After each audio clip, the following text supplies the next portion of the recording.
Hey everyone, in today's video I will show you how to present a PowerPoint presentation on Google Meet in just a few steps.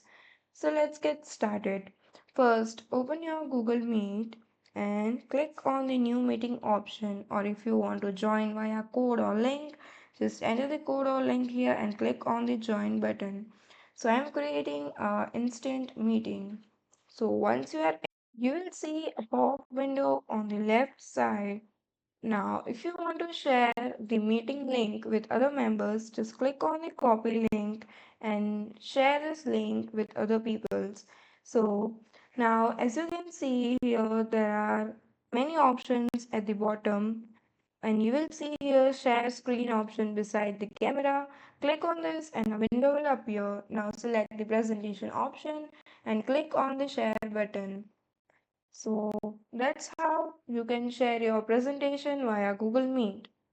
So if you want to stop presenting, click on the stop sharing button and your presentation is stop sharing.